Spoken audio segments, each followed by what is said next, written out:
In this episode, we're taking the Master Sword to its limits, showing you new camera tricks, and revealing mysteries behind the game's coding. We of course still have more secrets to share with you about the Legend of Zelda Tears of the Kingdom. If you ever come across these kind of destructible walls, not only can your typical bombs or blunt attacks destroy them, but spinning an object near them and recalling it can crack these wide open. The name of Link's ability, Ultrahand, as people know by now, is a reference to Nintendo's toy developed back in 1966, which extends a grabber to reach objects at a distance. Thing is, this is not Ultrahand's first time it's popped up in a Nintendo game before. It's also had a showing in Animal Crossing New Leaf, WarioWare, Grilloff with Ultrahand, Mario Kart 8, Splatoon 3, and another Zelda game, Majora's Mask 3D. The Master Sword may have a slightly annoying bug that still hasn't been patched. If you've played the game long enough and gotten the legendary sword, you might have noticed that upon recharging this 40 durability sword, that it doesn't retain its new weapon sparkle. That's because the moment you fuse anything to it, it reads that as a technical maximum durability instead. So when you get it back, it does recharge to 40 durability, but the maximum is what you fuse to it, reading the sword as used, and never getting that brand new sparkle ever again. Dozens other glitches have been patched out, but unfortunately, this issue still persists to this day. In Breath of the Wild, we were able to achieve the fully powered Master Sword through the Master Trials DLC. Unfortunately, Nintendo never made a DLC for Tears of the Kingdom, so we never got our second chance to power up the Master Sword again. But there is a way to get the full strength, glowing Master Sword in the overworld. By completing the main dungeons, you can access the Phantom Ganon fight at Hyrule Castle, which powers up your Master Sword. Then by doing a combination of glitches such as Fuse Entanglement, Gas Warping, and Durability Transfer, you can not only steal the fully powered up Master Sword, but bring it to 1 durability while being unbreakable. Which then means every hit provides a critical hit double damage modifier.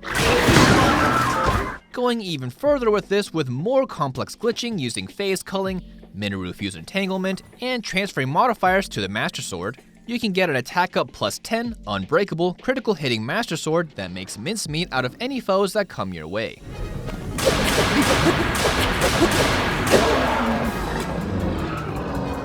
In a previous episode, we showed you a neat trick to get some nice looking cinematic panning shots. Well, to round it off with another, slightly more complex trick, which lets players get a clean shot with no HUD while walking around, and even with a zoom function. By doing a sequence to trigger hold smuggling, cooking what you're holding, reloading a save, then re-holding your smuggled items, the camera then magically becomes HUDless, making it for a great way to get cinematic shots. And pressing R3 to scope punches in seamlessly and acts as a zoom function with the same HUDless effect.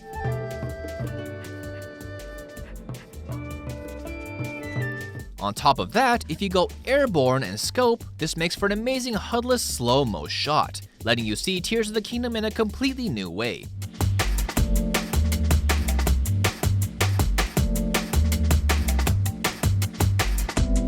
Including flying bokoblins. What silly little guys. A side note with this you might have known is that Link uses his Sheikah Slate or Purah Pad when using the scope or taking photos. Well, there's also an animation which uses the scope function while skydiving, similar to what he does after launching out of a tower, as you can see in this shadow here holding his Purah Pad. As far as I know, there's no way to truly see this animation in third person in regular gameplay without using mods. Have you ever tried fusing 2 Gleeok Icicles together on opposite ends? It takes on a mind of its own, basically becoming a chaotic third party in any fight. Have you ever also seen a Gleeok just walk around? It's kinda cute actually. Every NPC in Tears of the Kingdom has a multitude of responses to multiple dangers in the world, such as burning responses to fire, cold responses to ice, ramming your horse into them, etc. These are called terror reactions, a mechanic carried over from Breath of the Wild. An interesting part about this though is that included in Tears of the Kingdom's terror reactions is one called Guardian Terror. This is actually a leftover tag from Breath of the Wild, a fairly uncommon response triggered by a guardian near an NPC. Unfortunately, in Tears of the Kingdom, it's not exactly what you would think since there aren't any working guardians in the sequel. Rather, the term Guardian Terror has been repurposed into being a terror of Phantom Ganon and Gloomhands instead, likely to make it easier for coding so they wouldn't have to revalue multiple parts of the code. So every time a traveling NPC sees Phantom Ganon or Gloomhands, they're actually reacting with this Guardian Terror response. And just like we did in the previous game, if you're patient enough to carry specific NPCs that never cross paths with them in normal gameplay, you can get some fairly mundane but extremely rare responses that only a handful of players have ever seen.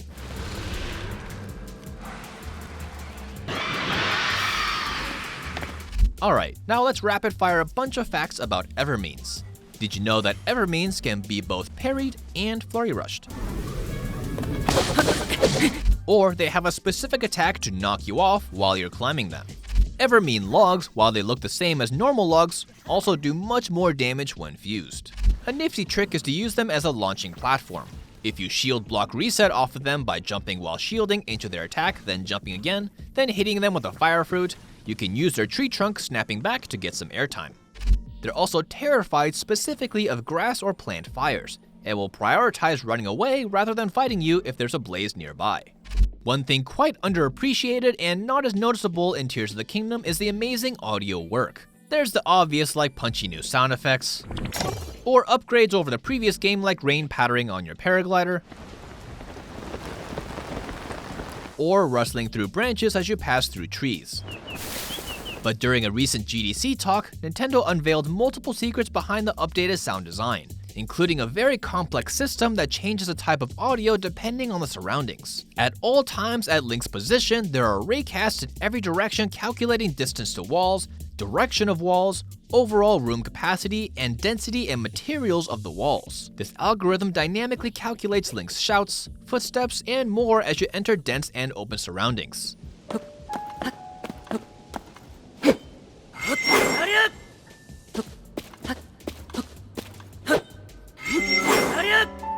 This goes even further to calculate audio coming to Link, which will not only dampen audio not just by how far you are from the object, but what the pathing looks like from the object making noise. Like this hydrant from this side is fairly loud, but is dampened quite a bit when the wall is in the way, showing that the audio design is not simply triggered by how close you are.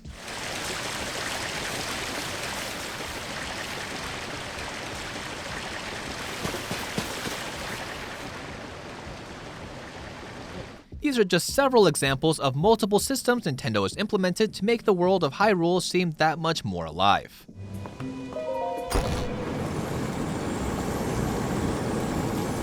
And there you go. Tears of the Kingdom still has more secrets under the hood that will continue to surprise us. Let us know your favorite fact you learned this time, and of course, for more Tears of the Kingdom content, stick around here on GameSpot.